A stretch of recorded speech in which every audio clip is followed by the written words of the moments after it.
میرے نبی کا میلاد تو صدیوں سے منایا جا رہا ہے، مگر دعوت اسلامی کے آنے کے بعد اس میں جس طرح اور خوبصورتی اور ڈائیورسٹی آئی ہے، اس میں بہت بڑا کردار میرے شیخ طریقت امیر اہل سنت حضرت علامہ مولانا ابو بلال محمد الیاس عطار قادری کا ہے۔ اب آئیے امیر اہل سنت ماشاءاللہ ہماری تربیت ہر موقع پر فرماتے ہیں، آپ کا ایک بہت خوبصورت عشق بھرا مکتوب ہے، لیٹر آف امیر اہل سنت، ذرا غور سے سنیے گا۔ امیر اہل سنت لکھتے ہیں، سگے مدینہ محمد الیاس عطار قادری کی جانب سے تمام عاشقان رسول اسلامی بھائیوں کی خدمتوں میں السلام علیکم ورحمۃ اللہ وبرکاتہ۔ الحمدللہ رب العالمین علی کل حال، الحمدللہ رب العالمین۔ جھوم جائیے، ماہ ربیع الاول آنے والا ہے، اچھی اچھی نیتوں کے ساتھ جشن ولادت کی دھوم مچانے کے لیے تیار ہو جائیے۔ نمبر 1، چاند رات کو ان الفاظ میں 3 بار مساجد میں اعلان کروائیے، تمام اسلامی بھائیوں اور اسلامی بہنوں کو مبارک ہو کہ ربیع الاول شریف کا چاند نظر آ گیا ہے، سبحان اللہ۔ نمبر 2، برائے کرم ربیع الاول شریف کی برکت سے آج ہی سے اسلامی بھائی ہمیشہ کے لیے ایک مٹھی داڑھی کی نیت کریں۔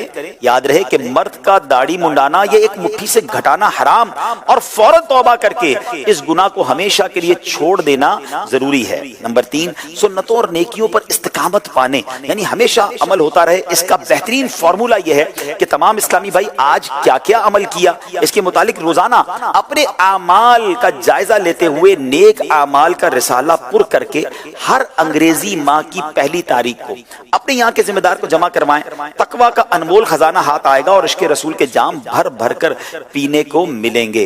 دعوت اسلامی کے ذمہ داران سمیت تمام اسلامی بھائی نیت کیجئے کہ ہفتہ وار مدنی مذاکرے میں شرکت یعنی سوال جواب شروع ہونے سے کم از کم 1 گھنٹہ 12 منٹ اور ہفتہ وار سنت و بر اجتماع میں رات گزاریں گے۔ یہ بھی نیت کیجئے کہ ہر ماہ 3 دن کے، ہر 12 ماہ میں 1 ماہ اور زندگی میں کم از کم 1 بار 12 ماہ کے سنتیں سیکھنے سکھانے کے مدنی قافلے میں سفر فرمائیں گے۔ تمام عاشقان رسول بشمول نگران و ذمہ داران ربیع الاول شریف میں بارگاہ رسالت میں ایصال ثواب کی نیت سے کم از کم 3 دن کے لیے سنتیں سیکھنے سکھانے کے مدنی قافلے میں سفر کریں اور روزانہ گھر درس بھی دیں یا سنیں۔ میں مبلغ بنوں سنتوں کا، خوب چرچا کروں سنتوں کا، یا خدا درس دوں سنتوں کا، وہ کرم بہر خاک مدینہ۔ امیر رسول فرماتے ہیں کہ نمبر 5، اپنی مسجد، گھر، دکان، کارخانے وغیرہ پر 12 ورنہ کم از کم 1 مدنی پرچم ربیع الاول شریف کی چاند رات سے لے کر 12 ربیع الاول تک لہرائیے۔ بسوں، ویگنوں، ٹرکوں، ٹرالوں، ٹیکسیوں، رکشوں، ریڑوں، گھوڑا گاڑیوں وغیرہ پر مدنی پرچم باندھ دیجئے۔ اپنی سائیکل، اسکوٹر اور کار پر بھی لگائیے۔ ہر طرف مدنی پرچموں کی بہاریں مسکراتی نظر آئیں گی۔ عموماً ٹرکوں کے پیچھے جانداروں کی بڑی بڑی تصویریں اور فضول سے اشعار لکھے ہوتے ہیں، ہو سکے تو اپنی گاڑیوں پر یہ لکھوائیے، مجھے دعوت اسلامی سے پیار ہے۔ سبحان اللہ۔ امیر اہل سنت نے ایک بڑی پیاری دعا دی ہے، دعائے عطار، یا رب مصطفیٰ، جو کوئی اپنی اسکوٹروں پر صرف آگے کی طرف اور کاروں، ٹیکسیوں، بسوں، ٹرکوں، ٹرالوں، پانی کے ٹینکوں، ویگنوں، رکشوں، سزوکیوں وغیرہ پر آگے یا پیچھے دونوں طرف مجھے دعوت اسلامی سے پیار ہے لکھے یا لکھوائے یا اس کا اسٹیکر لگائے یا لگوائے، اس کی گاڑی ایکسیڈنٹ سے حفاظت فرما اور اس کو بے حساب بخش دے۔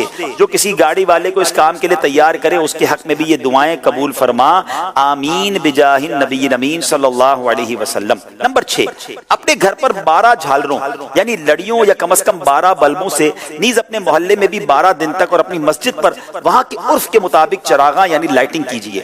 جہاں مسجد کے چندے سے 12 دن تک چراغاں کا معمول نہ ہو تو اس کام کے لیے الگ سے چندہ کر کے 12 دن تک چراغاں کیا جا سکتا ہے۔ سارے علاقے کو مدنی پرچموں اور رنگ برنگے بلبوں سے سجا کر دلہن بنا دیجئے۔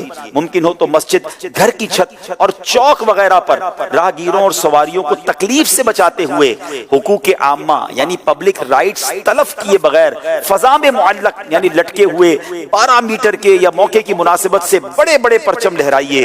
بیچ سڑک پر پرچم مت گاڑیے، اس سے ٹریفک کا نظام متاثر ہوتا ہے۔ پرچم گاڑنے کے لیے فٹ پاتھ بھی مت کھودیے۔ خبردار، گلی وغیرہ میں کہیں بھی اس طرح کی سجاوٹ نہ کیجیے جس سے لوگوں کا راستہ تنگ ہو اور ان کی حق تلفی ہو اور دل آزاری ہو۔ سبحان اللہ۔ دیکھیے امیر اہل سنت کی تعلیمات کیسی ہیں، وہ فرما رہے ہیں، یاد رہے ان سجاوٹوں کے لیے بھی بجلی چوری کرنا حرام ہے، لہٰذا اس سلسلے میں بجلی فراہم کرنے والے ادارے سے رابطہ کر کے جائز ترکیب بنائیے۔ تو یہ ہے میرے پیر و مرشد جو ہمیں سمجھا رہے ہیں کہ میلاد منانا ہے، شریعت کی باؤنڈری کے ساتھ منانا ہے اور دھوم دھام سے منانا ہے۔ 11 ربیع الاول کی شام کو ورنہ 12ویں شب کو اچھی اچھی نیتیں کر کے غسل کیجیے، ہو سکے تو عیدوں کی عید کی تعظیم کی نیت سے لباس، امامہ، سربند، ٹوپی، سر پر اوڑھنا چاہیں تو سفید چادر، پردے میں رہ کر پردہ کرنے کے لیے چادر، مسواک، جیب کا رومال، چپل، تسبیح، عطر کی شیشی، ہاتھ کی گھڑی، قلم، قفل مدینہ پیڈ، یعنی جو بھی آپ کے استعمال کی چیزیں ہیں ہر چیز ہو سکے تو نئی لیجئے۔ سبحان اللہ، مجلس میلاد شریف اور دیگر مجالس خیر کے لیے غسل کرنا مستحب ہے۔ سبحان اللہ۔ اور اب جب 12ویں رات اجتماع میلاد میں گزاریں اور بوقت صبح صادق اپنے ہاتھوں میں مدنی پرچم اٹھائے درود و سلام پڑھتے ہوئے اشک بار آنکھوں سے صبح بہاراں کا استقبال کیجئے اور سبحان اللہ جھوم کر آقا کی آمد کے نعرے لگائیے۔ صبح بہاراں کا جب وقت آئے تو امیر رسول لکھتے ہیں کہ بعد نماز فجر سلام کرنے کے بعد عید مبارک کہہ کر ایک دوسرے سے گرم جوشی کے ساتھ ملاقات فرمائیے اور سارا دن عید کی مبارک پیش کرتے اور عید ملتے رہیے۔ سبحان اللہ۔ ارے یہ تو وہ عید ہے جس کے صدقے ساری عیدیں ملی ہیں۔ عدد ہم کو 12 کا کیوں نہ ہو پیارا کہ 12 تھی تاریخ جب یار آئے مسلمانوں صبح بہارا مبارک وہ برساتے انوار سرکار آئے۔ آپ فرماتے ہیں اللہ پاک کے پیارے پیارے آخری نبی محمد الرسول اللہ صلی اللہ تعالی علیہ وسلم پیر شریف کو روزہ رکھ کر اپنا یوم ولادت بناتے رہے۔ آپ بھی یاد مصطفیٰ میں 12 ربیع الاول کو روزہ رکھ کر مدنی پرچم اٹھائے اور سبحان اللہ جلوس میلاد میں شریک ہوں۔ جہاں تک ممکن رہے باوضو رہیے، لب پر درود و سلام کے نغمے سجائے رہیے، نگاہیں جھکائے پر وقار طریقے سے چلیے، اچھل کود مچا کر کسی کو تنقید کا موقع مت دیجیے اور ذمہ داران دعوت اسلامی جلوس میلاد میں وہی نعرے لگائیں یا گاڑیوں میں وہی کلام لگائیں جو مدنی مرکز کی طرف سے جاری کردہ ہوں۔ تو انشاءاللہ جلوس میں بھی جائیں گے باوقار انداز میں جائیں گے، میرے آقا پر درود پڑھتے جائیں گے اور اس کی برکتیں بھی لوٹیں گے انشاءاللہ۔ منانا جشن میلاد النبی ہرگز نہ چھوڑیں گے، منانا جشن میلاد النبی ہرگز نہ چھوڑیں گے، جلوس پاک میں جانا، جلوس پاک میں جانا کبھی ہرگز نہ چھوڑیں گے، جلوس پاک میں جانا کبھی ہرگز نہ چھوڑیں گے۔